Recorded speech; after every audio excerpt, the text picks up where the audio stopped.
Então, olha só, Rafaela,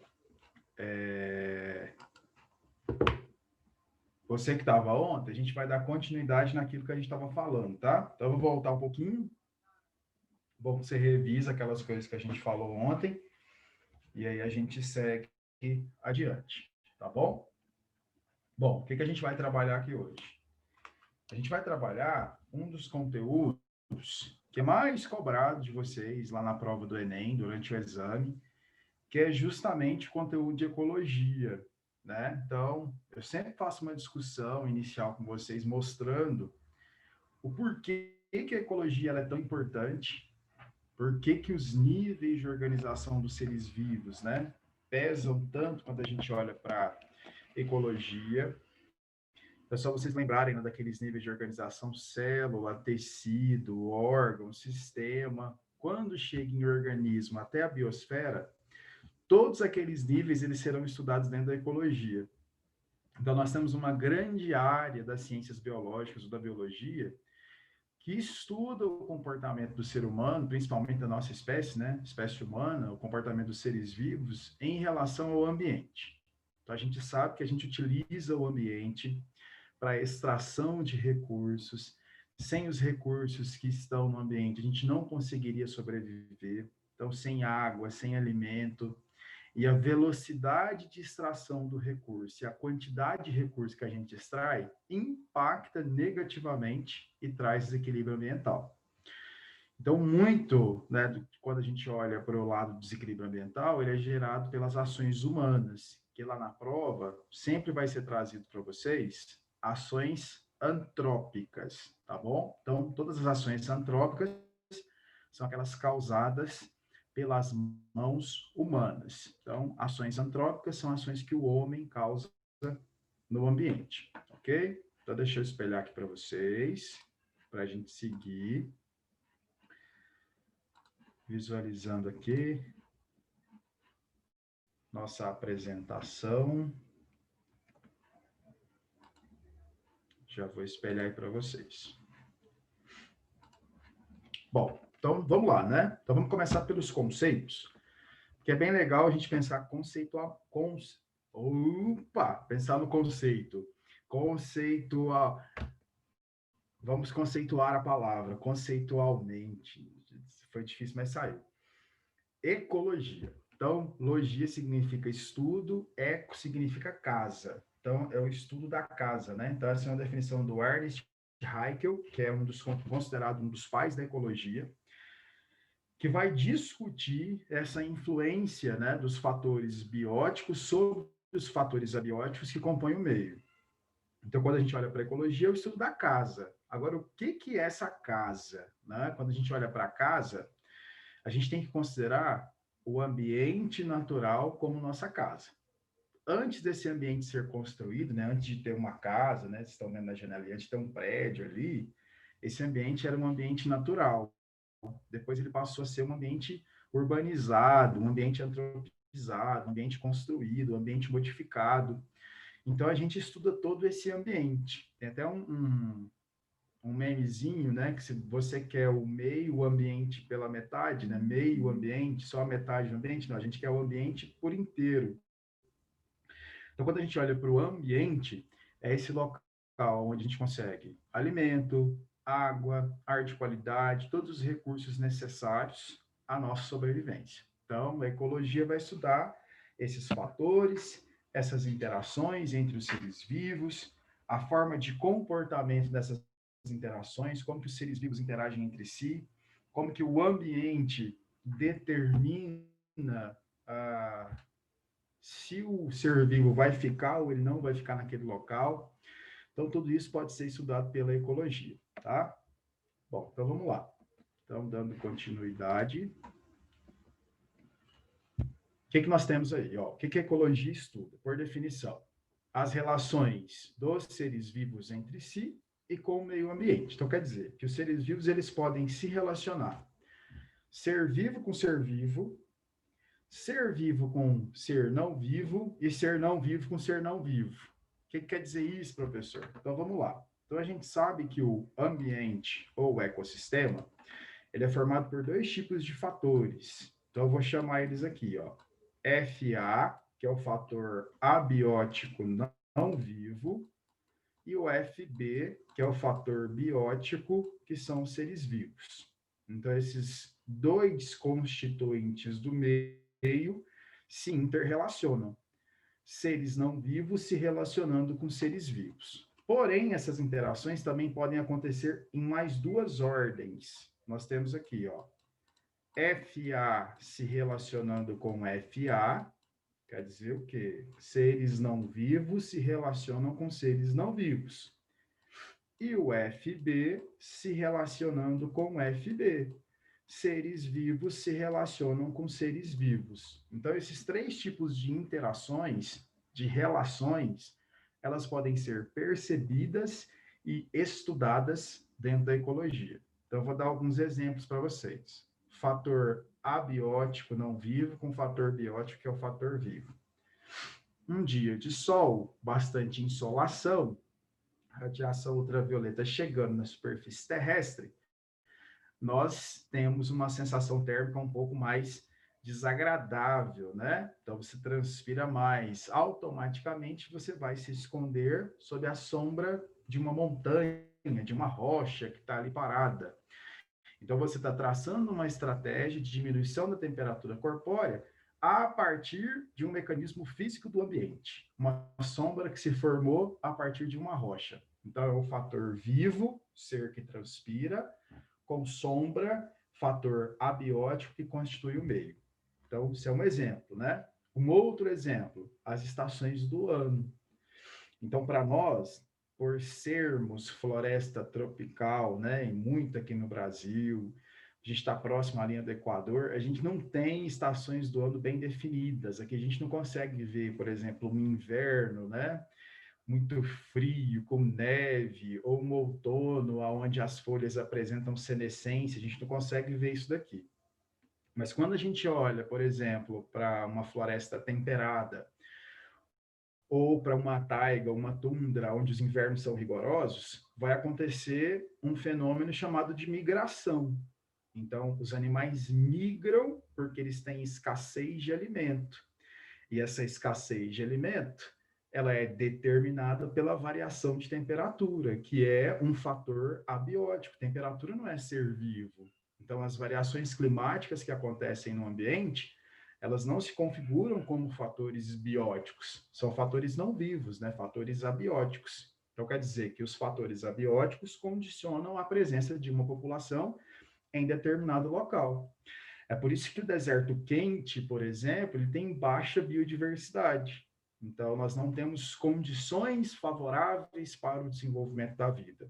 Se nós não temos ali fatores abióticos para o desenvolvimento da vida, ela não permanecerá. Então, no caso do deserto, a água, né? Então, ela não se mantém naquele local. Então, só para mostrar para vocês que os fatores abióticos determinam o posicionamento, a localização de populações vivas, seres vivos. Uma outra forma da gente perceber essa segunda interação, né, que é fator abiótico com fator abiótico, ou seja, fator não vivo com fator não vivo. A Terra passa por movimentos geológicos, né? Vocês estudam isso na geografia, fala tectônica de placas. Então, quando as placas se movimentam, você pode ter ali o que a gente chama de terremoto. E o que o terremoto gera na superfície terrestre, gente? Fala para mim aí. Uma das consequências de um terremoto. O que vocês me dizem? Converse comigo aí. Deixa eu falar sozinho, não.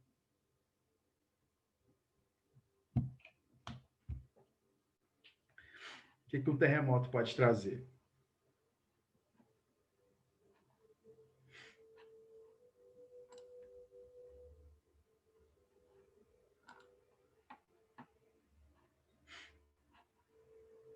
Cadê vocês, gente? Cadê a turma?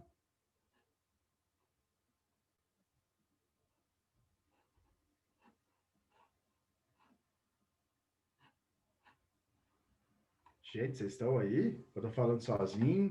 Vocês estão me ouvindo? Tá aí, dá um joinha, sinaliza para mim aí que vocês estão aí.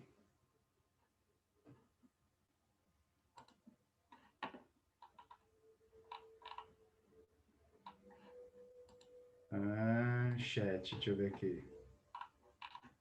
Ah, tá, Rafaela. Então, vamos lá, vou repetir, Rafaela. O que que o terremoto pode trazer de alteração na superfície terrestre? Essa foi a pergunta. Quando a gente fala de interação de fator abiótico com fator abiótico. E aí, gente, o que vocês me falam?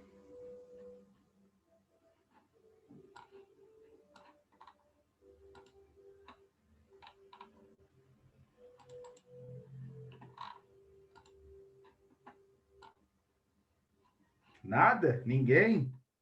Então tá bom. Eu vou tentar discutir aqui com vocês. Quando a gente tem, por exemplo, movimento geológico, né? Então, quando houve lá tectônica de placas, por exemplo, que houve um terremoto, pode acontecer, por exemplo, a formação de uma cordilheira, uma cadeia de montanhas, ela pode ser formada a partir de um movimento de placas tectônicas. Olha que interessante.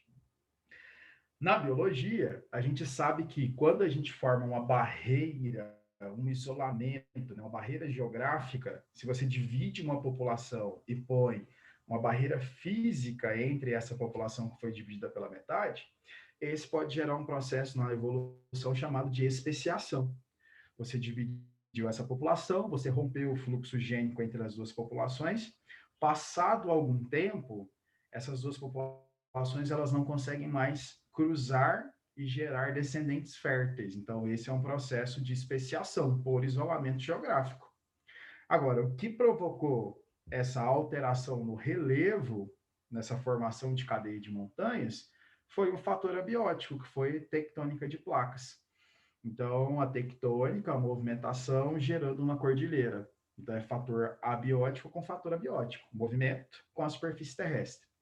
Um outro exemplo, intemperismo físico. Isso acontece nas rochas, né? Então, o intemperismo é quando um agente físico consegue fragmentar outro agente físico do ambiente. A água da chuva ou a água das ondas que batem nas paredes rochosas do oceano, da costa, né? Vai fragmentando aquela rocha, formando pequenos pedaços, e esses pequenos pedaços estão sofrendo intemperismo físico. Então, está mudando o tamanho do fragmento, mas não muda a composição química. Então, os fatores abióticos podem se relacionar com fatores abióticos. E fator biótico com fator biótico é quando dois seres vivos se interrelacionam. Então, nós vivemos de relações entre seres vivos. Vamos dar exemplo aqui, né? Nós somos grandes predadores. Talvez você não se sinta um grande predador. Talvez você não mate uma galinha. Você não mate uma vaca. Você não mate um porco. Mas você consome a carne deles, né? Você só não fez o serviço da matança. Mas você está se alimentando ali do corpo daquele animal. Então, isso passa, né, por um processo de predatismo, que a gente é predador. E não é só do ponto de vista do animal. Se a gente olha para o vegetal, a gente também come a espécie vegetal. Então, a gente é predador direto daquele indivíduo.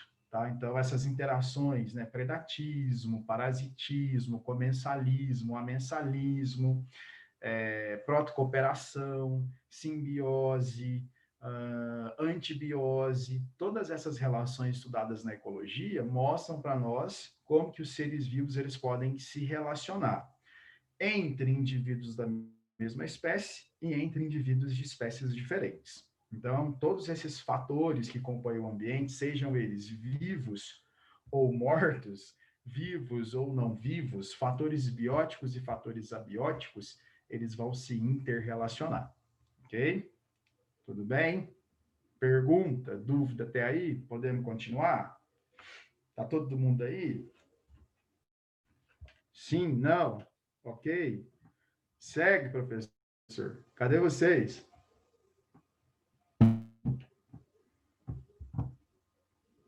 Ninguém falou nada, eu vou seguir então. Então vamos lá, né? Continuando aqui. Vou voltar aqui. Bom, importância da ecologia, né? Já que ela é uma área tão necessária, é uma área tão cobrada dentro da avaliação. Primeiro, ela tem uma certa contextualização com as outras áreas da ciência da natureza. Então, a gente vê várias aplicações da física e da química dentro da ecologia, principalmente no que se refere a problemas de ordem ambiental. Então, quando a gente olha para a química, por exemplo, a gente tem um monte de problema relacionado à poluição atmosférica, a eliminação de gases poluentes, a eliminação de defensivos agrícolas no solo, contaminação do lençol freático, contaminação da biodiversidade por moléculas não biodegradáveis, então isso fica fácil da gente discutir quando a gente olha para a biologia e para a química junto. E na física, você tem alguns fenômenos, né? Principalmente o aquecimento global, que aí a gente pode relacionar, por exemplo, com a radiação ultravioleta. Então, a gente tem alguns mecanismos de debate, né, em relação a essas duas outras áreas e a ecologia. Então, a gente sempre vai discutir em relação à quantidade de recursos naturais que a gente tem à disposição dos seres vivos, como que os seres vivos têm utilizado esses recursos naturais, talvez até discutir um pouco sobre a história ambiental, né, como que as pessoas têm utilizado o ambiente. Eu vou citar para vocês dois fenômenos que ocorreram na história do Brasil, né, que nos preocupam, que a gente tem um bioma que está seguindo o mesmo caminho dos outros dois que já ocorreu esse fato com ele. A gente fala muito também sobre o controle da poluição urbana, a quantidade de resíduo sólido que nós geramos, então, o resíduo sólido, o lixo descartável, né? Então, hoje a gente consome muito lixo descartável, principalmente plástico, então esse é um problema, principalmente nos oceanos, mas o resíduo líquido também não deixa de ser um problema, que é o esgotamento que a gente produz, seja ele domiciliar, seja ele industrial.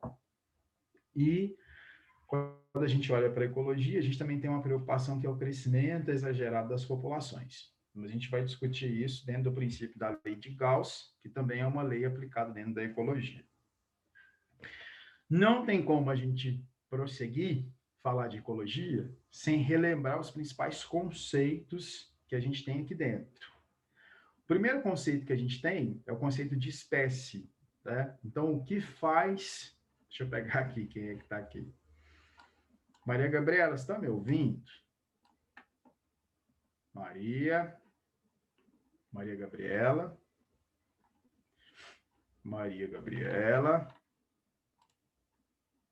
Ana Laura, você está me ouvindo? Oi, professor. Tudo bem, Ana Laura? Tudo bem. O que faz eu e você sermos da mesma espécie? O que você acha?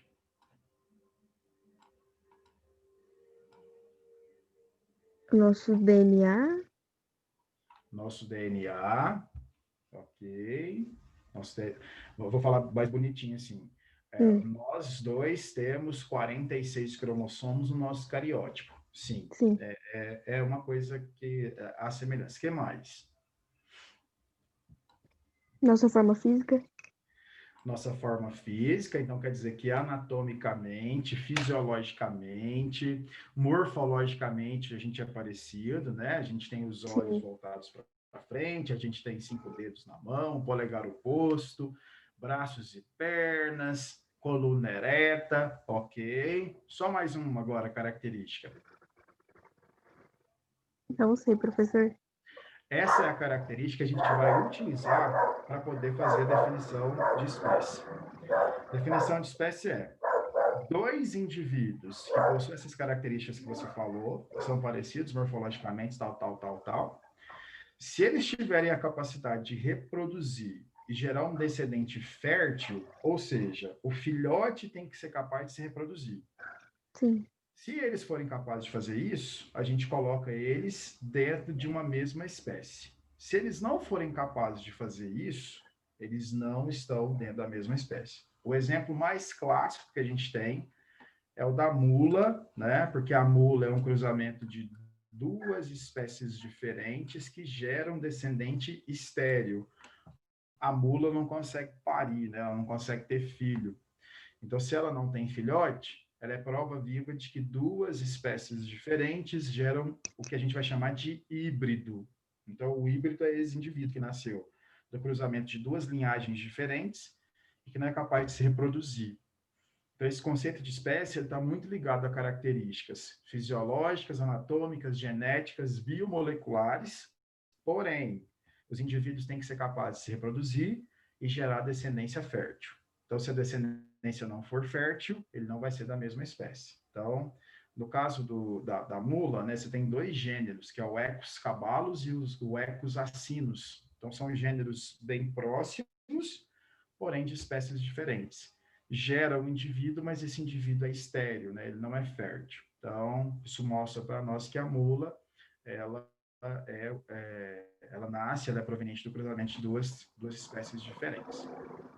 Bom, saindo de espécie, aí a gente entra no próximo nível de organização, porque um conjunto de indivíduos da mesma espécie que vivem em determinado local formam uma população.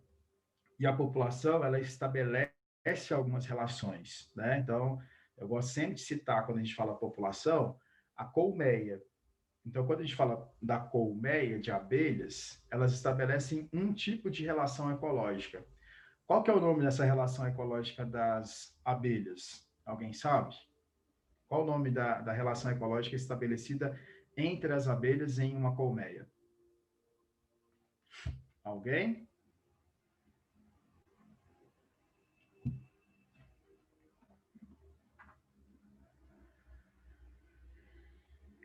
As abelhas vivem em quê, gente?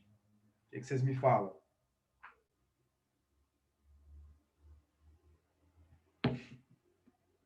As abelhas vivem em que tipo de relação ecológica?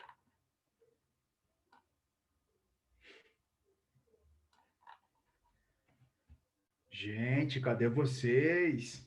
É como se a gente estivesse conversando mesmo. Conversa comigo aqui. Qual que é o tipo de relação ecológica que tem na colmeia? As abelhas praticam qual tipo de relação ecológica? Peraí que eu vou chamar pelo nome, que funcionou, né? A Laura me respondeu. Peraí, então. Deixa eu ver.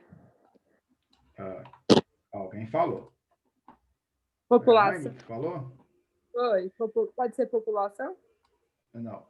População é o conjunto de indivíduos da mesma espécie. Agora, dentro daquela população, existe uma relação ecológica. Qual que é aquela relação ecológica que está ali? Rafaela, não é inter, é intra. Sempre que a gente tem uma relação entre indivíduos que estão em uma população, se eles fazem parte da população, eles são da mesma espécie. Então, essa relação ela é intraespecífica. Agora, qual o tipo de relação intraespecífica estabelecida entre as abelhas? Então, vou falar a resposta, né? É uma sociedade. Então, a sociedade é onde os indivíduos têm papéis pré-estabelecidos ou definidos. Então, quando a gente olha para a colmeia, a abelha rainha tem um papel, o zangão tem outro papel, as operárias têm outro papel. Todas elas desempenham funções diferentes, porém as funções são imprescindíveis. Na ausência do zangão, a rainha não vai ser fecundada, ela não vai gerar novas operárias e novas rainhas. Na ausência das operárias, não tem quem coleta o néctar das flores. Na ausência da rainha, não tem quem vai colocar os novos ovos para poder formar ali novas operárias, uma nova colmeia, por exemplo. Então, na sociedade, eu tenho definição de papéis. Então, sociedade é um tipo de relação intraespecífica que acontece em determinada população. O exemplo clássico que nós temos são as abelhas, né? Nós temos também uma forma de organização social, a espécie humana, tá? Não tem só 3 papéis definidos, igual a gente tem nas colmeias, né? Mas a espécie humana ela vai ter uma variedade de atribuição de papéis, e nem sempre é pelo bem comum de toda a população, né? Para as abelhas, sempre vai ser esse objetivo. Quando nós temos ali várias populações, então, um conjunto de populações, a gente chama de comunidade biológica ou biocenose. Então, biocenose é uma palavrinha que ocorre com maior frequência que comunidade biológica. Às vezes você vê lá biocenose, você não sabe o que é. Então, biocenose é a mesma coisa que comunidade biológica. Comunidade biológica é o conjunto de populações. Então, nós vivemos em uma comunidade. O seu corpo é uma comunidade ecológica, né? Se você for pensar bem, porque tem fungo, tem bactéria, pode ter algum protozoário, a gente não sabe, né? Pode ter um plateuminto, um nematóide, uma lombriguinha ali atrevida. Não, tô brincando, ninguém tem lombriga aqui não. Todo mundo tomou ivermectina, né? Não. Né? Mas deve ter tomado, não sei. Mas é bom a gente tomar uma vez no ano, né? Lombrigueiro, parasitário, sempre tomar uma vez no ano, ok? Bom, então quando a gente olha para o nosso corpo, existem outros organismos que vivem conosco, alguns até em simbiose, né? Então, alguns que nos ajudam a fazer a manutenção da nossa saúde, como, por exemplo, a flora bacteriana intestinal.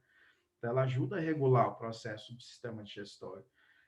Mulheres têm uma flora vaginal específica, né? Então, quando a gente olha para o nosso corpo, ele é uma comunidade biológica. Então, a gente caminha, a gente convive, né, com outros organismos. Então, comunidade, conjunto de várias populações.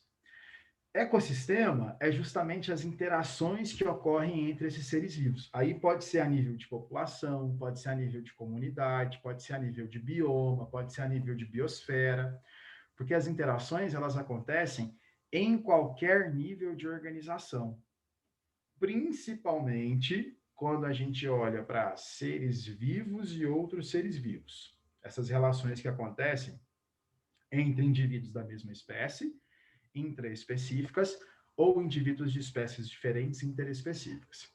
Ok? Então, no ecossistema que a gente vai conseguir notar essas interações. O conjunto de ecossistemas forma o bioma.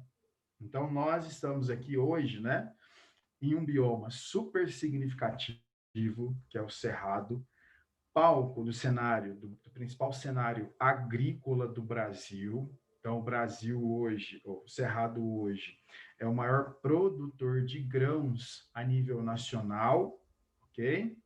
Só que o solo do Cerrado, ele tem uma característica em relação ao pH. Vamos ver quem sabe. O solo do Cerrado é ácido ou é básico? E aí, pessoal? Quando a gente fala de acidez e alcalinidade, solo do Cerrado é ácido ou básico? É ácido, professor? Por quê? Não sei. Alumínio, tá bom? Então, Tá o bom. solo do Cerrado é rico em alumínio, então apresenta alta acidez. Então, a gente faz escalagem aqui no solo do Cerrado, a gente joga calcário, por exemplo. Então, para diminuir a acidez e trazer neutralidade. Porque se eu tiver um pH muito ácido, a planta não consegue absorver água e nutrientes do solo. Então, eu tenho que fazer correção. Então, não é um solo que a gente faz o plantio direto, eu preciso de mecanização de solo, eu preciso trabalhar o solo do cerrado para que ele possa ser produtivo. É um solo produtivo, mas que depende de mecanização. Então, depende de tratamento, né? Então, a gente tem que fazer uma análise do solo, saber qual é a deficiência dele, deficiência nutricional, se está muito ácido, se está alcalino, faça a correção e aí plantio direto. Então, o cerrado tem muita água. Então, não é nem a característica do solo, né? A gente tem muita água disponível. Então, água para irrigação, irrigação para produzir aquilo que é plantado, tá bom? Então, os ecossistemas formam o bioma e o conjunto dos biomas forma a biosfera, que a gente sabe que o nosso sistema solar é o único planeta que a gente encontra, ou que a gente confirma a presença de seres vivos. Né? Existem evidências de seres vivos em outros planetas, evidência de que possa vir a ter água em outros planetas, porém não há confirmação, não há comprovação. A gente até volta naquela teoria evolutiva da panspermia, né, que a vida veio de outro local de carona no meteoro. Então, isso aí reforça essa hipótese. Mas não há comprovações de vida em outro planeta dentro do nosso sistema solar. Ok? Então, tá. Então, biosfera, planeta Terra, que nem deveria ser chamado de planeta Terra, né? Deveria ser chamado de planeta Água, por conta da quantidade de água que nós temos, que é bem maior do que a quantidade de superfície terrestre que a gente encontra. Bom, saindo dos níveis de organização, então, né, população, comunidade, ecossistema, bioma, biosfera, aí a gente vai para dois conceitos clássicos e básicos dentro da ecologia. Primeiro, habitat. O habitat é o endereço, é o local onde eu encontro uma espécie. Quer ver? Vou dar um exemplo aqui que vocês vão matar assim, ó, em cima. Qual é o habitat da onça-pintada? Quem sabe? habitat da onça-pintada? A floresta? Qual floresta? Ai, Amazônica, por exemplo, Pantanal. Mas ela ocorre aqui no Cerrado, a onça-pintada? Também. Também. Então, quando a gente fala de animais que têm essa ampla distribuição, a onça-pintada ela vai ser encontrada no Pantanal, na floresta amazônica, na Mata Atlântica, no Cerrado. Então, o que esses biomas têm em comum? Todos eles são tipos de floresta tropical. Então, a gente fala que o habitat da onça-pintada são nas florestas tropicais do Brasil. É essa. Não é um local específico, eu não vou dizer que ela é encontrada no Cerrado, ou na Amazônia, ou na Mata Atlântica, porque ela não é encontrada só nesses locais. Mas toda a área de formação florestal de característica tropical no Brasil vai ter onça-pintada. Então, o habitat dela são as florestas tropicais do Brasil. Então, são todos os biomas que têm essa característica de floresta tropical. Tá, vamos mudar o bicho. Qual que é o habitat da seriema, ou que vocês falam sariema? Tem gente que nem sabe o que é uma sariema, né? Mas acho que todos vocês sabem o que é uma sariema. E aí, qual que é o habitat dela? O Cerrado? O cerrado. Então, é a ave símbolo do cerrado, né? Bonita, vistosa, ainda alvo de caçadores, né? Muitas pessoas caçam, mas é proibido porque é um animal silvestre. Então, a sariema, por exemplo, o habitat dela é o cerrado. Então, o local onde a espécie é encontrada, a gente vai classificar como seu habitat. Nicho ecológico é o papel que ela desempenha no ecossistema. Então, nós temos animais que têm o papel de ser predador, que ele vai regular o tamanho das populações de presa. A gente vai ter ali indivíduos que vão ter o papel de produtores no ecossistema, principalmente as plantas, que são fotossintetizantes, que produzem alimento, né? A gente vai ter ali o papel do indivíduo que é dominante na população, o macho alfa, por exemplo, que domina o grupo. Então, esse é o nicho ecológico que ele possui. Então, você tem vários papéis. Então, é como se fosse a profissão do indivíduo naquele ecossistema. Então, o habitat é o endereço, nicho ecológico é o papel e algumas características em relação aos hábitos que ele possui. Por exemplo, né, o nicho ecológico do tamanduá. O tamanduá come formiga, então ele tem um focinho, né, super adaptado para poder comer ali a formiga, o cupim no cupinzeiro. E o mais interessante, né, que o solo do cerrado ele é propício ao desenvolvimento dos cupins. Então, o tamanduá também vai ser encontrado aqui no cerrado. Então, tamanduá e cupim vivendo no cerrado. O nicho ecológico é justamente comer esses cupins. Toda vez que eu começo a dizimar a população de tamanduás, ou seja, os tamanduás começam a morrer, o que vai acontecer com os cupins? O que vocês acham? Se eu não tenho mais o predador, o que acontece com a presa? Na ausência do predador, o que acontece com a presa?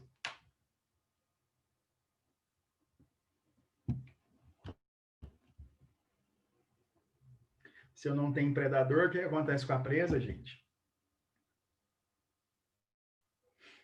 O que o predador faz com a presa? Conta para mim. Ela mata? Mata a presa, no caso. E se eu não tenho predador, o que vai acontecer com a presa? Vai aumentar. Aumento populacional. Então, quer dizer que eu tenho reguladores biológicos da população. Então, se eu não tenho tamanduá, os cupins vão crescer mais. Eu vou ter novas sociedades de cupim espalhando pelo cerrado, que é uma coisa que a gente já nota. Em locais, por exemplo, que a gente não tem mais as matas, os fragmentos vegetais são cada vez mais reduzidos, a mecanização agrícola entrou, as rodovias estão presentes, que esses animais morrem atropelados, onde você teve uma diminuição drástica de tamanduá, você tem um aumento significativo da quantidade de cupinzeiros naquele local. Você não tem mais o regulador biológico daquela população. Então, é um desequilíbrio ambiental gerado porque o nicho ecológico não está mais sendo ocupado. Uma outra forma de a gente pensar em nicho ecológico é quando uma espécie toma o nicho ecológico de outra. É o que acontece com as espécies que a gente chama de espécie exótica. Espécie que foi introduzida naquele local, mas que não é daquele local. Então, teve um episódio nos Estados Unidos que foram introduzidos em determinado local sapos para o controle do gafanhoto. E aí os sapos, tinha muito gafanhoto ali, os sapos começaram a comer gafanhoto e tal, e aí, de repente, o problema não era mais gafanhoto, o problema era sapo, porque tinha muito alimento, e aí os sapos começaram a se reproduzir. Uma intervenção foi colocar cobras no local, porque cobras eram predadores diretos dos sapos. E aí as cobras começaram a comer sapo, e aí tinha muito alimento, as cobras começaram a se reproduzir. Agora a gente vai introduzir um outro predador para comer a cobra? Não. Aí o governo começou a pagar pelas cobras. E aí? Aí o pessoal começou a criar cobra para vender. Por isso que vem aquela expressão, né? Cobra criada. Então você está criando cobra para poder ganhar ali em cima daquilo. Então, só para vocês entenderem que o desequilíbrio ecológico, né? Ele é gerado, ele pode ser gerado pela inserção de uma espécie que não faz parte daquele local. Aqui no Brasil tem uma espécie vegetal chamada de leucena. Depois vocês procurem aí no Google, vocês vão ver, leucena. Talvez você não conheça pelo nome, mas se você olhar no Google, você vai saber que árvore que é. Ela tem uma folhinha bem pequenininha e ela dá uma vagem, uma semente em forma de vagem, que ela foi introduzida. E ela germina com muita facilidade. E aí, quando essa semente cai e acha de um solo propício, ela gera uma árvore. Ela cresce muito rápido, ela impede, né, o brotamento de outras sementes que estão ali embaixo, porque ela tampa o sol, então ela não permite que o sol adentre, e aí ela disputa o espaço com as espécies nativas e endêmicas do cerrado. Então a gente teve aí um problema em relação à leucena, que ela se espalhou aqui em Goiás, em São Paulo ela é problema, que ela se adaptou super bem ao clima aqui do Brasil. Então, é uma espécie introduzida. Então, a introdução de espécies, elas podem trazer desequilíbrio ao ecossistema. Então, nicho ecológico, papel, profissão do indivíduo, habitat, endereço, local, onde eu encontro aquele indivíduo no ecossistema. Potencial biótico. Então, toda espécie tem um potencial biótico. Toda espécie, ela possui uma capacidade de reprodução específica, né? Então, por exemplo, vamos ver quem está aqui para me pegar como exemplo.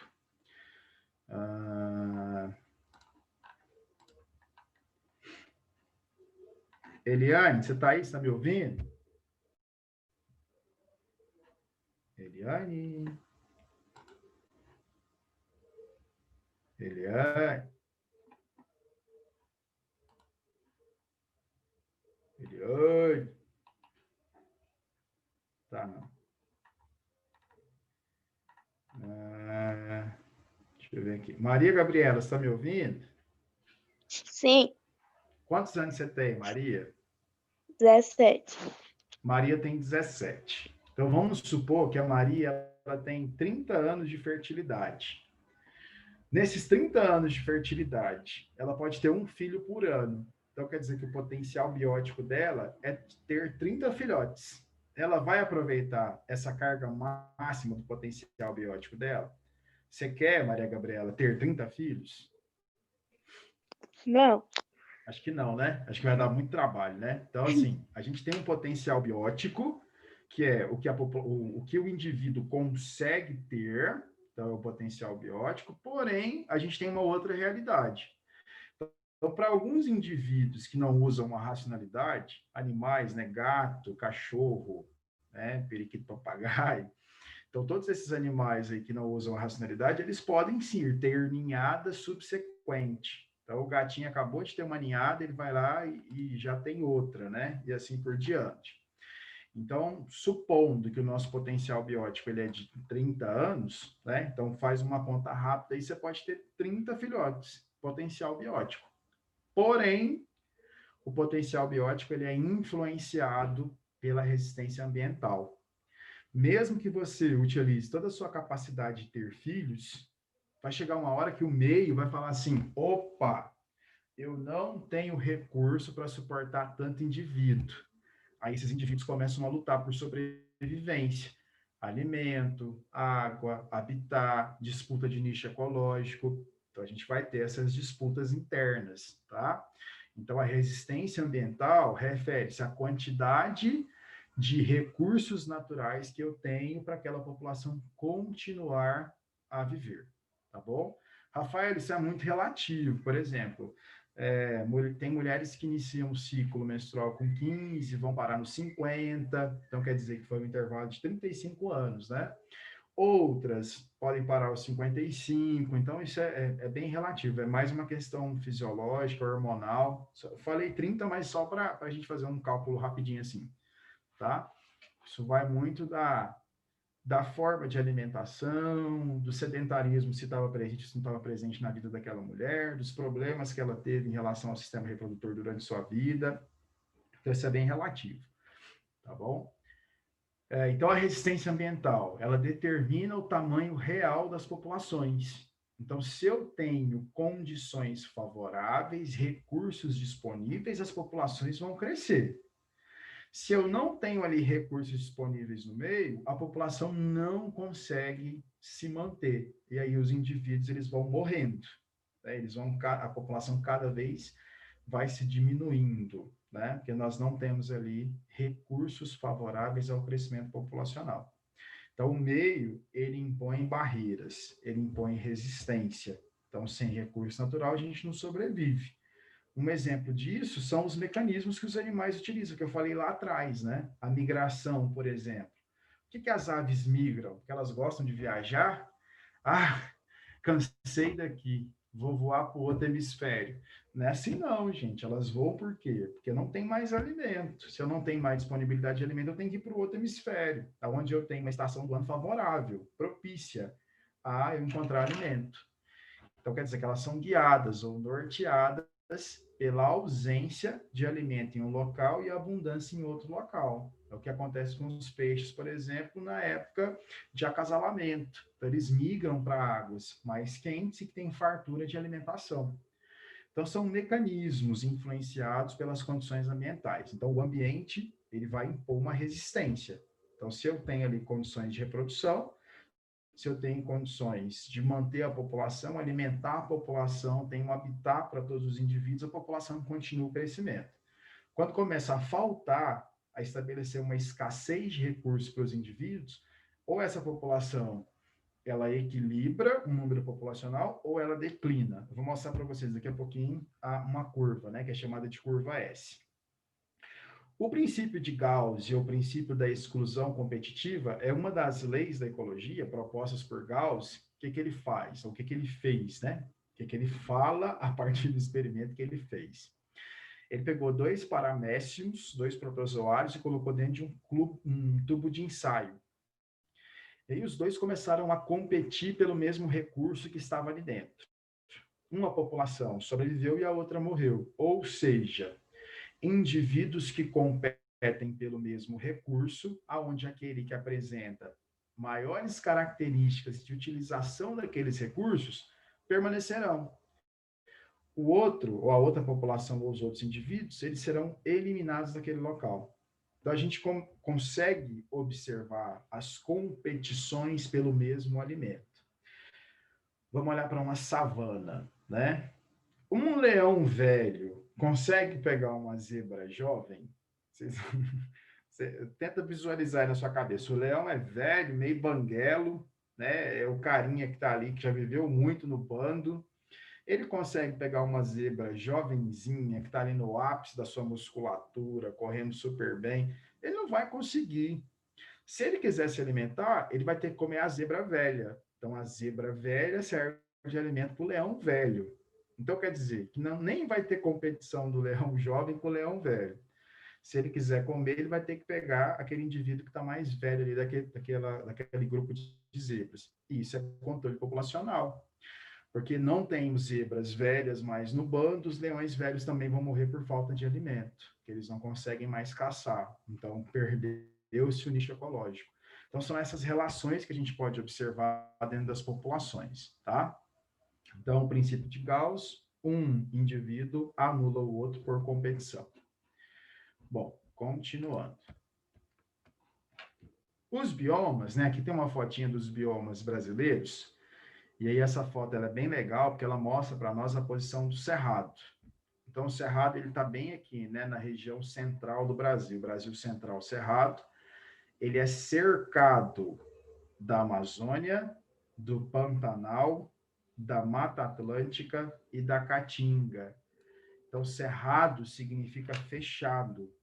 Então, ele é um bioma que ele faz troca, ele faz fluxo gênico com todos os outros biomas do Brasil. O único bioma que não está fazendo troca ali são os pampas. Mas todo o restante do Brasil faz fluxo gênico com o cerrado, quer dizer que as espécies transitam nos biomas aos arredores e dentro do cerrado. Olha que interessante, olha o quanto o cerrado é importante para a biodiversidade do Brasil, né? Quando a gente olha de fragmentação, então a gente tem um bioma que é o bioma mais fragmentado do Brasil, que é a Mata Atlântica. Então, é o bioma que mais sofreu com fragmentação. Então, o descobrimento do Brasil, né? Então, vocês estudam isso na história, um pouco na geografia e aqui no impacto ambiental promovido. A nossa população original, que é a população indígena, era uma população muito acolhedora. Se vocês pegarem os relatos históricos, né, Pedro Vaz de Caminha, ele já relatava assim a docilidade do indígena. Então ele falava o quanto era um povo inocente, um povo curioso, que entregava as riquezas naturais do Brasil em troca de espelho, de uma garrafa de bebida, né, de uma prataria, e aí ele acabava falando onde que estavam as minas de ouro, o pau-brasil, os animais que eles caçavam para se alimentar, porque aqui não tinha criação de animais domésticos. Então, os indígenas entregaram muitas das riquezas presentes aqui no Brasil. Não estou culpando os indígenas pela devastação, não, tá, gente? Porque o indígena, ele entende o ciclo da natureza. Ele sabe como ele pode extrair. Ele entende o que a natureza dá de recurso. Ele não extrai exageradamente. Ele faz isso para a sua sobrevivência. Mas o responsável por apresentar as riquezas, né? Quem apresentou as riquezas do Brasil aos portugueses é o povo que estava aqui. E quem estava aqui? Os indígenas. Então, apresentaram as riquezas do Brasil. Os portugueses, por sua vez, viram potencialidade econômica. E se eu tenho potencialidade econômica, eu começo a fazer uma extração em níveis maiores. Então, eu saio da subsistência que o indígena fazia, porque ele extraía para poder sobreviver, e encaro aquilo como potencial econômico. E aí a gente tem uma devastação das florestas de Mata Atlântica. Então, a devastação ambiental ocorre primeiro no Brasil, na Mata Atlântica, que hoje a gente só tem 5% desse bioma em áreas de reservas ecológicas. Só, mais nada. Então, 5% dentro dos parques estaduais, parques nacionais, estações ecológicas, que são ali áreas de preservação permanente dentro da Mata Atlântica. Com o Cerrado, não foi diferente. Então, o Cerrado a gente utilizou bastante, principalmente para a agricultura. Então, hoje nós temos 16% dessa formação vegetal dentro dessas áreas de proteção ambiental. Tem até parques aqui próximos de nós, né? Então, Pirenópolis tem o Parque da Serra dos Pirineus, aqui em Jaraguá tem o Parque Estadual da Serra de Jaraguá, aqui Parque Estadual Altamiro de Souza Pacheco, que é onde foi feito aquele reservatório de água, né, para abastecer Goiânia, Parque da Serra de Caldas, a Chapada dos Veadeiros. Então, são parques ou reservas ecológicas que abrigam um pouco da biodiversidade de Cerrado, mas infelizmente nós estamos aí a 16%.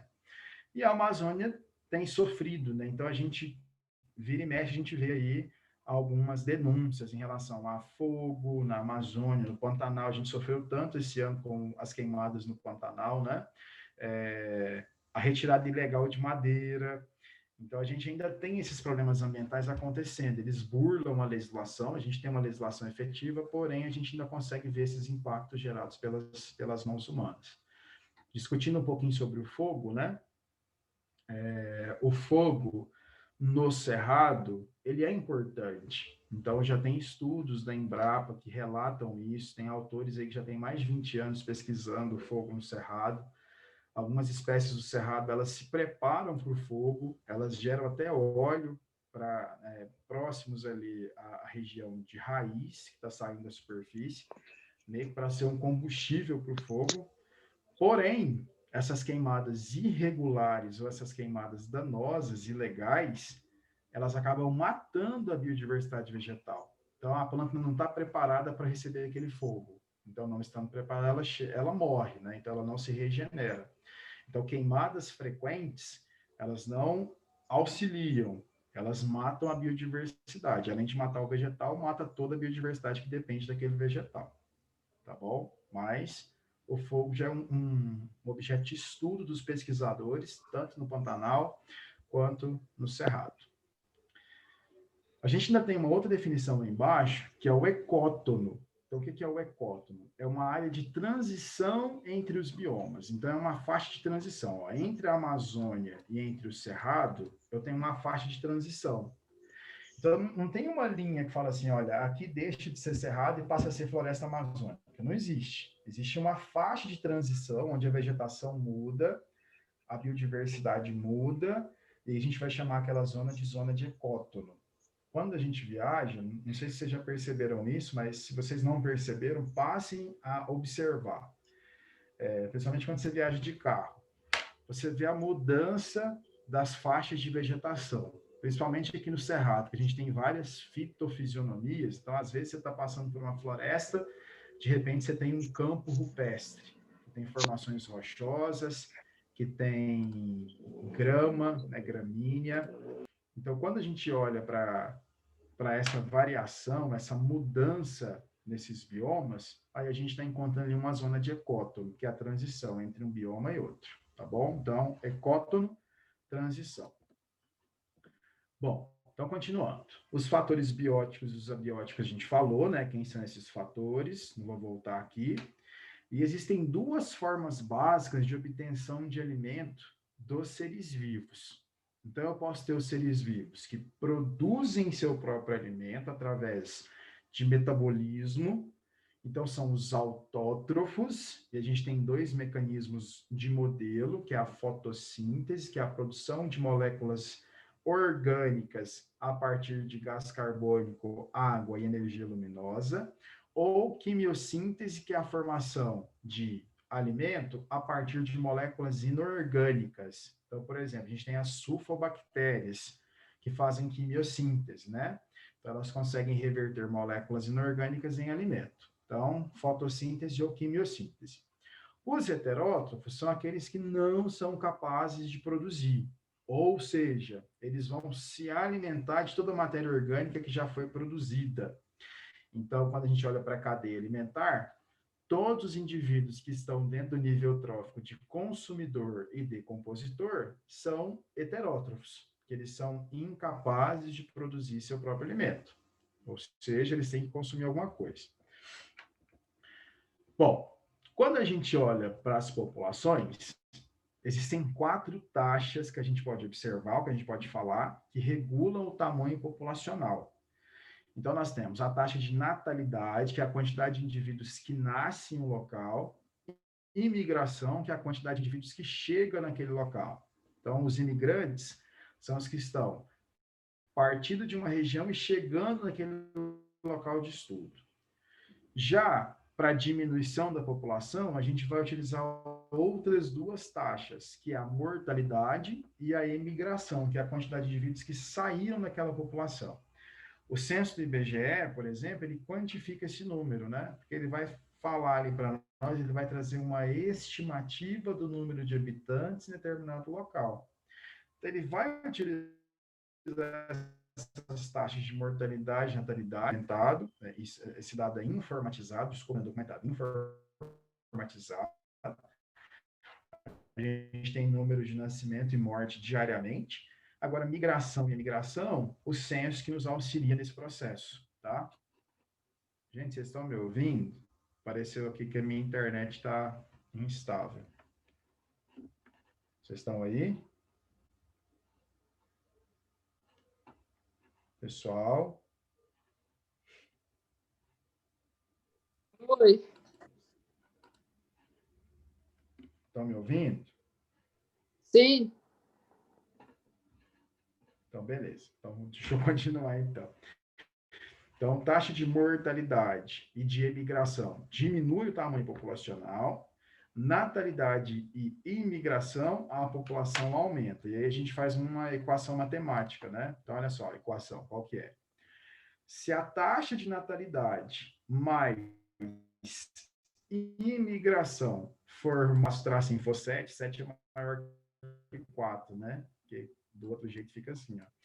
Então, eu aprendi desse jeito na escola, lá no fundamental. Então, 7 e 4. 7 é maior que 4. Se natalidade e imigração for maior que a mortalidade e a imigração, a população está em crescimento. Se for o contrário, se a natalidade mais a imigração for menor que a mortalidade mais a emigração, a população está em declínio, ou seja, ela está diminuindo o número populacional. Então, essa dinâmica de populações ela pode ser medida ou quantificada utilizando essas 4 taxas. Se o número de nascimentos e pessoas que chegam for igual ao número de mortes e pessoas que saem, então nós temos uma população em equilíbrio, tá bom? População equilibrada. Então, nós temos aqui número de nascimentos e de mortes igual ao número de imigrantes e emigrantes. Beleza? Bom, continuando. Existem alguns fatores que a gente falou. Então, o clima, por exemplo, tem espécies que ocorrem em determinado local por conta do clima, o espaço para determinada população. Então, se eu tiver um número grande de indivíduos no meio, não suporta, a quantidade de alimento disponível. Competição, predatismo e parasitismo são 3 relações que determinam o tamanho das populações. Então, eu posso ter competição intraespecífica ou interespecífica, relação presa-predador, onde o número de presas depende do número de predadores que estão no local, e o parasitismo, né? Que o parasitismo ele não leva à morte instantaneamente, mas a longo prazo ele pode dizimar uma população. Vou dar alguns exemplos para vocês, tá? Existem fatores, então, classificados como favoráveis, potencial biótico da espécie. Se a espécie não para de reproduzir, ela não para de gerar descendente. Então, o princípio básico da reprodução para os seres vivos é fazer com que a população continue, a perpetuação da espécie. Para isso que os seres vivos se reproduzem, né? Então, um dos fatores é o potencial biótico. Desfavorável é a resistência ambiental. Por quê? Porque chega um ponto que a população está tão grande que nós não temos mais condição de alimentar todos os indivíduos ou de ter recurso disponível para todos os indivíduos. Então, eu tenho o potencial biótico como favorável, que é a quantidade de indivíduos que podem ser gerados, porém, ele é regulado diretamente pela resistência ambiental. Eu não consigo ter além do que a carga suporte do ambiente. Um exemplo clássico são os laboratórios de pesquisa com micro-organismos, onde a gente faz as placas de Petri, que são plaquinhas preparadas para o cultivo de fungo e de bactéria. Então, você dissemina uma cultura ali de fungo, de bactéria, e elas começam a crescer. Chega a determinado ponto que elas não crescem mais, elas estagnam. E aí você começa a ter a morte das colônias. Por que isso acontece? Porque eu não tenho mais alimento. Elas utilizaram todo o alimento daquele meio de cultura. Então, se eu não tenho mais alimento, eu cheguei na resistência ambiental. Então, esse é o fator que diminui aquela população. Então, ela chegou no potencial biótico máximo, que é o ápice da reprodução daquele indivíduo, mas ela não consegue mais se manter. Por quê? Porque eu não tenho mais disponibilidade de alimento naquele meio. Então, isso funciona como resistência ambiental. Tá bom? Bom, continuando então. Esse é o gráfico da curva S da ecologia. Esse gráfico é bem bacana, por quê? Então, ele é um ondulatório, né? Curva S, porque ela forma esse Szinho. Então, olha só, nós temos aqui o potencial biótico, que é a quantidade de vezes que aquela espécie pode se reproduzir, a quantidade de descendentes que ela pode gerar. Porém, ela encontra aqui, ó, a resistência ambiental. Deixa eu fazer um tracinho aqui. A resistência ambiental. Então, o meio, ele não suporta, além daquilo, um número maior da população do que a sua carga suporte consegue suportar. Então, vamos pensar aqui, ó. Eu tenho um galinheiro, bem simples, eu tenho um galinheiro que tem 2 metros quadrados, eu coloco 60 galinhas ali dentro. logo, logo elas estão sofrendo de desconforto térmico. Elas estão transpirando demais, está todo mundo com calor. Ela fica com calor, ela começa a ficar estressada. Estressada, ela começa a bicar uma outra. Bicando uma outra, ela começa a machucar uma galinha com a outra. E machucando, aquela carne perde valor comercial. Para isso não acontecer, para a gente ter uma alta produtividade em um pequeno espaço, aí o que, que os produtores de aves fazem? Eles colocam climatizadores dentro das granjas. Não sei se vocês já visitaram uma granja de frangos, mas lá na granja tem aqueles climatizadores, talvez em mercado grande você já deve ter visto, aquele climatizador que dá aquele jatão assim de vento, às vezes até coloca aguinha, ele umidifica o local, e eles fazem isso dentro das granjas, para que as galinhas não fiquem estressadas, porque se elas ficarem estressadas, vai ter, esse estresse pode ser manifestado por uma agredir a outra com o bico. Então, você tem uma alta densidade populacional em um pequeno espaço. Ok, mas isso é para uma criação em um ambiente artificial. Em artigo científico, gente, sabe o que, que eles fazem? Eles colocam um lacinho vermelho num pintinho e soltam ele lá no cantinho da granja, para saber quantos metros ele vai andar nos 32 dias de vida que ele tem, né? Porque um frango, ele sofre em guarda de 32 dias. Então, qual que é o caminho que ele percorre? O quanto que ele deslocou dentro da granja? O deslocamento é mínimo, porque ele tem água, ele tem alimento à disposição dele e ele tem um climatizador para manter a temperatura sempre amena. Então, quer dizer que é um ambiente artificial controlado.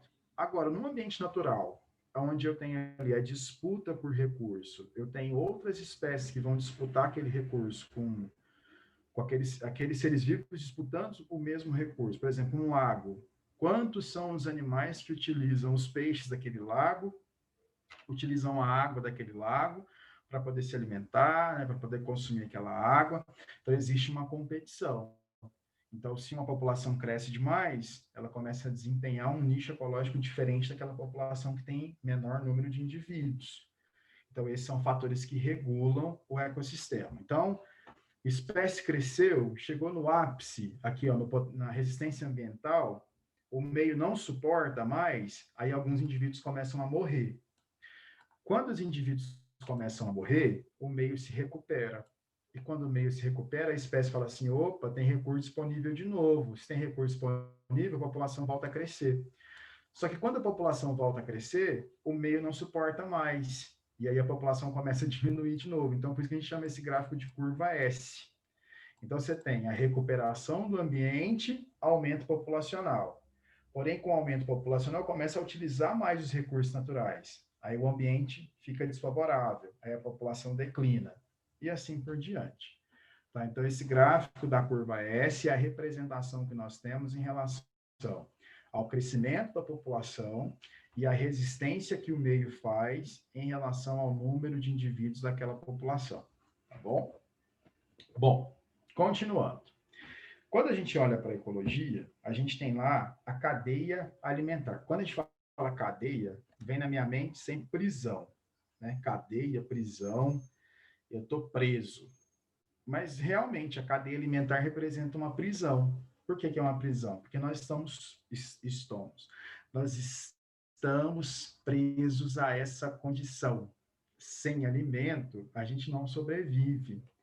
Então, a cadeia alimentar nada mais é que uma sequência linear, onde nós temos indivíduos que produzem, indivíduos que consomem, indivíduos que decompõem outros seres vivos.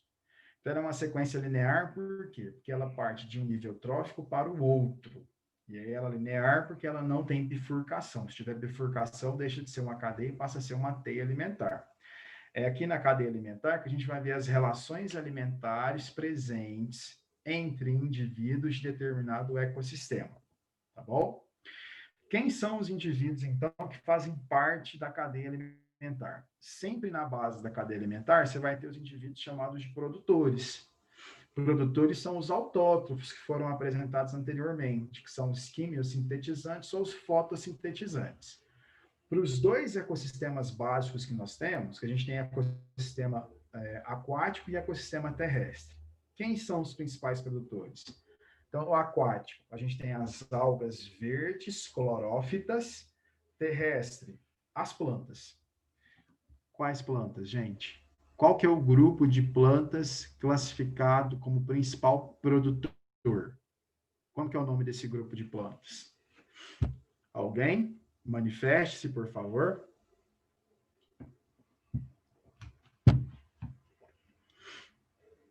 Grupo de plantas que produz muita comida.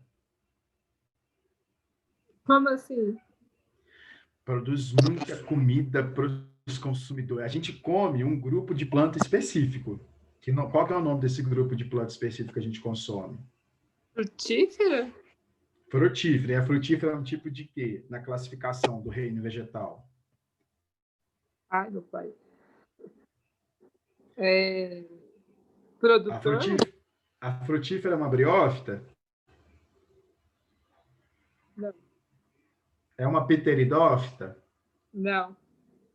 É uma gimnosperma? Não. Então ela é o quê? Ai, meu pai. Tá na ponta da língua. Ela é uma angios...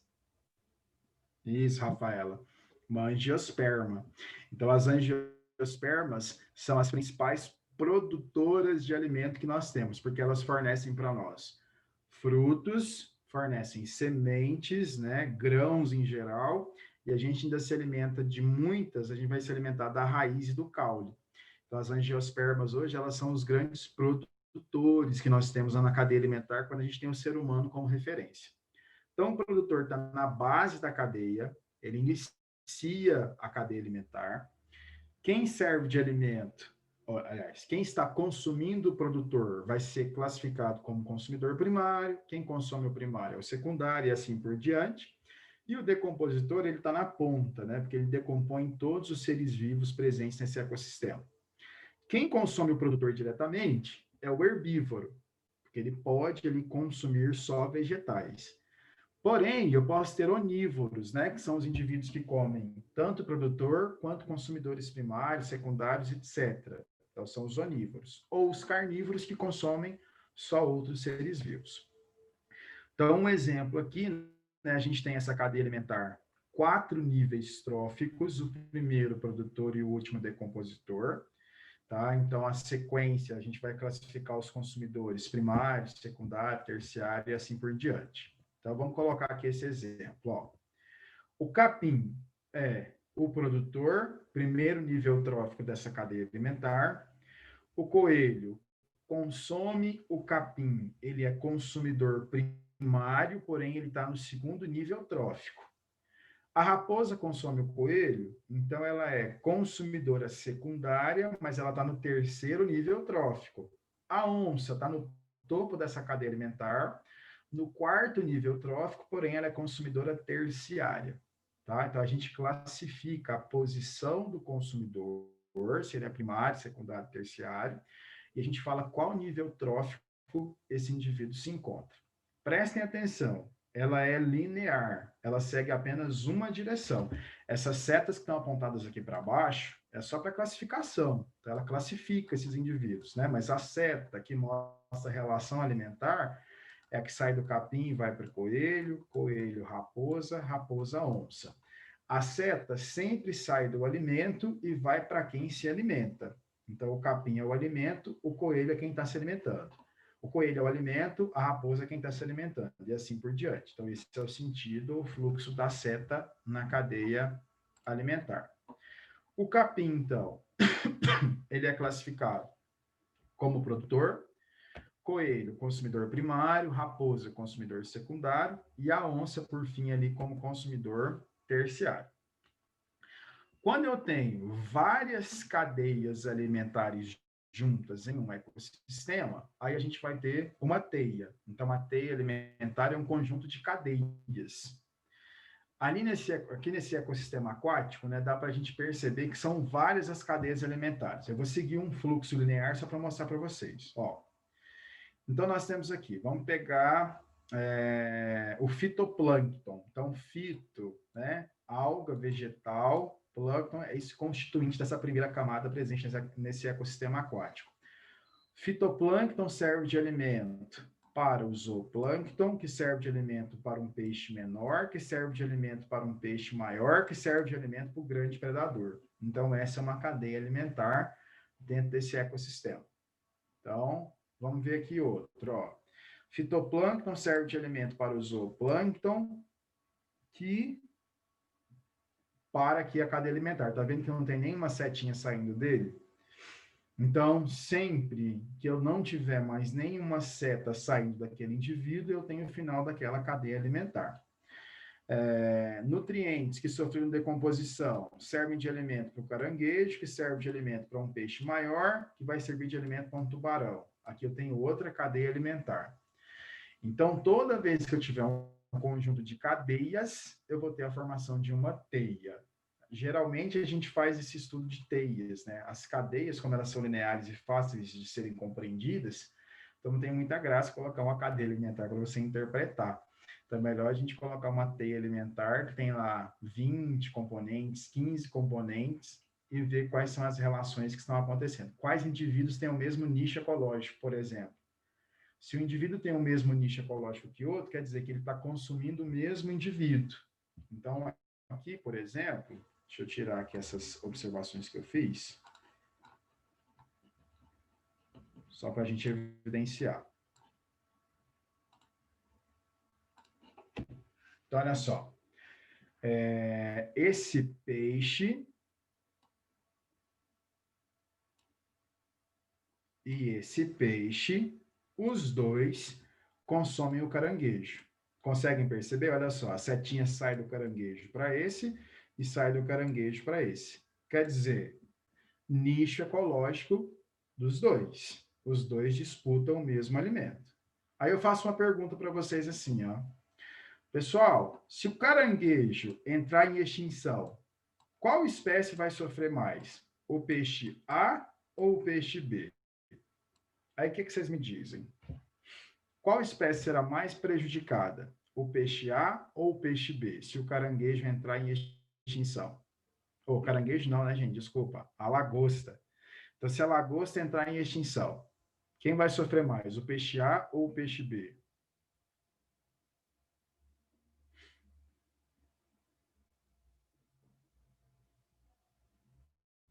E aí, gente? Peixe B. Por quê? Aí eu vou ter que olhar qual que é o alimento desses indivíduos, né? O peixe A, além da lagosta, ele também se alimenta desse peixinho menor. O peixe B, além da lagosta, ele também se alimenta do caranguejo. Então, teoricamente, os nichos serão comprometidos, eles terão esgotadas uma fonte de alimento, mas eles têm uma outra fonte. Então, eles vão afetar diretamente a população do peixe menor e a população de caranguejo, que vai passar a alimentar a maior parte daquela população. Então, é nesse sentido que as interpretações serão realizadas. Então, a gente sempre vai pegar ali animais que têm o mesmo nicho ecológico, que têm a mesma fonte de alimentação, e perguntar para vocês quais são as ocorrências, o desequilíbrio ambiental que vai ser trazido se uma espécie entra em extinção, porque foi liberado esgoto naquele ecossistema, porque a temperatura da água subiu. Então, geralmente é assim que a gente faz essa interpretação das teias alimentares. Tá. Ainda junto da ecologia, a gente tem as pirâmides ecológicas, que são representações das cadeias alimentares, só que agora em forma de pirâmide. E aí ela pode ser de 3 tipos. É bem legal a gente pensar aqui que o nome da pirâmide mostra para nós o que ela representa. Então, pirâmide de números, por exemplo, ela é numérica. Ela mostra o número de indivíduos presentes naquela relação. Biomassa, ela vem em forma de quilogramas. E energia, quilocalorias. É a quantidade de energia que é passada de um nível para outro. Então, vamos ver aqui, ó. Por exemplo, pirâmide de números. Opa, deixa eu voltar aqui. Eu tenho 20 pés de capim para 2 coelhos, para uma raposa e uma onça, por exemplo. tá? Então, vamos colocar numericamente só para vocês entenderem aqui. Então, eu vou colocar aqui 20, 5, 2 e 1. Vou colocar assim porque está decrescente, os níveis estão menores, né? Tá vendo aqui a diferença do tamanho dos níveis? Então, pirâmide de números. Então, numericamente, a quantidade de indivíduos presente naquela relação. Biomassa, o que é a biomassa, gente? É a quantidade de matéria seca no corpo daquele indivíduo. Então, você pega aquele corpo, você despreza a água e pesa o restante que sobrou. Aí você tem a biomassa, que é a matéria seca. Então, a biomassa do capim, ela é bem menor que a biomassa da onça. Olha aqui para vocês verem. Ó. Se eu pegar 20 pés de capim, eu tenho uma biomassa bem menor do que uma onça, que pode chegar aí a 100 quilos, por exemplo. Então, aqui eu tenho 5 quilos, enquanto uma onça tem 100. Então, a pirâmide de biomassa e a pirâmide de números, ela pode ser invertida. Então, eu posso encontrar essa configuração para as duas pirâmides. A de energia, ela nunca será invertida. Por que ela não é invertida? Porque a energia, ela se perde ao longo da cadeia alimentar.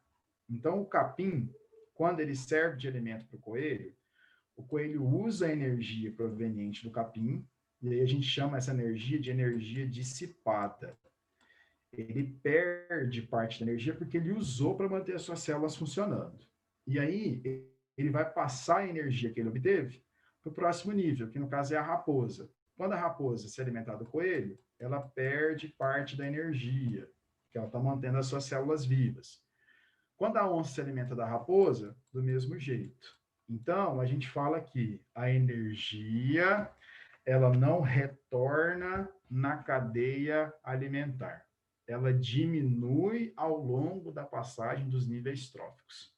Então, o fluxo de energia, ele é unidirecional. O fluxo de matéria, ele não é unidirecional, ele é cíclico. É só você lembrar do Lavoisier. Na natureza, nada se perde, nada se cria, tudo se transforma, porque tem ciclagem de nutrientes. Então, enquanto a matéria é cíclica, ela retorna, a gente vai utilizando a matéria ao longo de toda a nossa vida, de todas as eras geológicas que já aconteceram. A energia, ela vem do Sol, a planta utiliza para fazer molécula orgânica, vai sendo transferida ao longo da cadeia alimentar e diminuindo cada vez mais. Tá? Então, a energia diminui ao longo do nível trófico. Ok? Isso aqui é para mostrar para vocês uma pirâmide de números invertida. Então, uma árvore, onde 30 pulgões parasitam essa árvore e 60 bactérias parasitam os pulgões. Então, para mostrar para vocês que ela aceita a inversão. A biomassa também, né, aceita a inversão. A gente mostrou uma invertida de primeira, agora estou mostrando para vocês biomassa. Uma árvore tem muito mais biomassa que bactéria, né? Naquele primeiro exemplo, era o capim e a onça.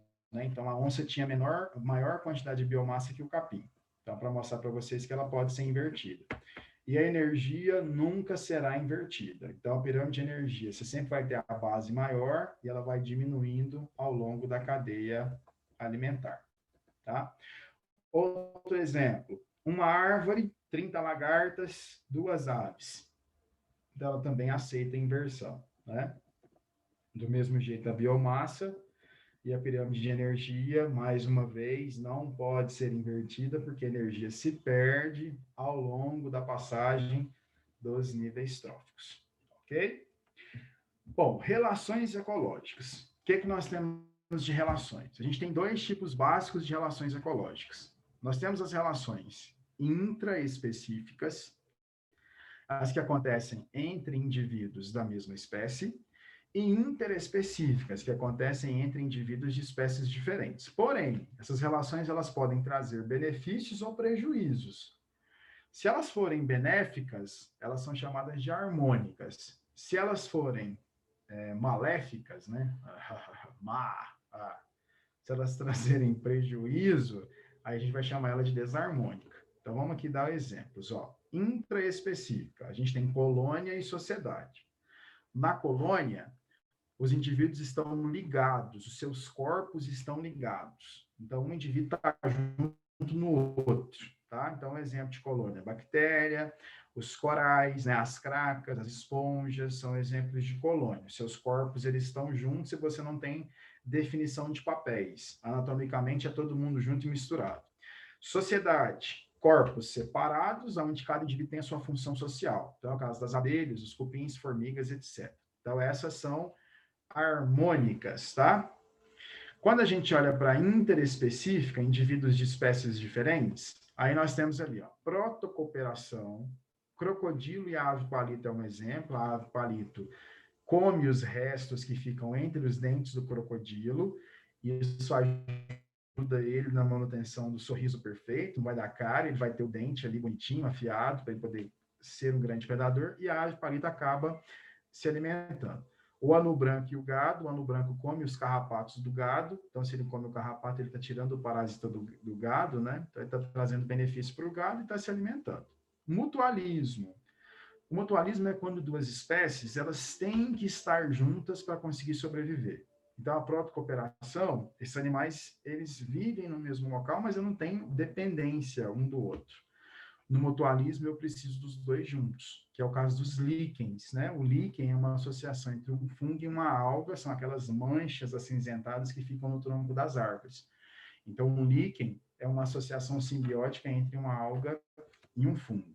Comensalismo é a rêmora e o tubarão. Então, a rêmora, ela nada no mesmo sentido do tubarão. O tubarão vai dilacerando as suas presas, vai saindo restos alimentares da boca dele, a rêmora vai comendo. Então, isso não gera prejuízo nenhum para o tubarão, mas gera benefício para a rêmora, porque ela não precisa caçar, ela só precisa comer os restos alimentares do tubarão. Inquilismo é o que as plantas fazem, né? Então, as orquídeas, por exemplo, que vivem ali nos troncos de árvores, essa relação ela também pode ser chamada de epifitismo, então plantas epífitas, né? Ou o peixe palito, que pode viver dentro de uma esponja, por exemplo, e a foresia, que é o pássaro mais o vegetal, que é quando nós temos ali a eliminação de sementes, né? Então, o pássaro ele acaba disseminando semente, dispersando semente a partir do fruto, e aí ele enxerga o fruto e acaba dispersando a semente para aquele vegetal. Além das harmônicas, a gente tem as desarmônicas que geram prejuízo. Então, exemplo, entre indivíduos da mesma espécie, o canibalismo, quando o indivíduo se alimenta de indivíduos da sua mesma espécie, competição intraespecífica, então animais podem disputar o mesmo habitat, a fêmea reprodutiva, né? Então, existe uma competição sexual. Então, são tipos de relações intraespecíficas desarmônicas. As interespecíficas também podem ser a competição, que indivíduos de diferentes espécies que disputam pelo mesmo recurso, predação, onde eu tenho a presa e o predador, são de espécies diferentes. Amensalismo é quando um indivíduo inibe o desenvolvimento do outro, então a gente tem um clássico que é o antibiótico, a penicilina, que é um fungo, o penicillium, que produz uma substância chamada de penicilina, que inibe o crescimento da bactéria. Então, essa é uma relação chamada de amensalismo ou antibiose. Então, eu não permito a produção, ou a reprodução, o crescimento populacional de um outro indivíduo.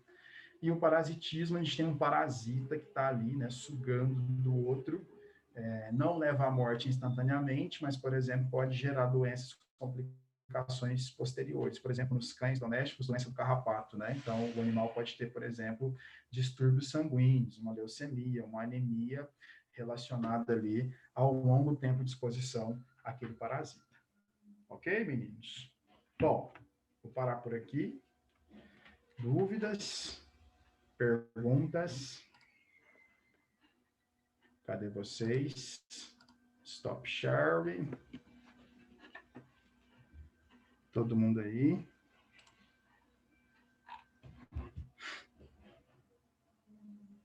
Certo?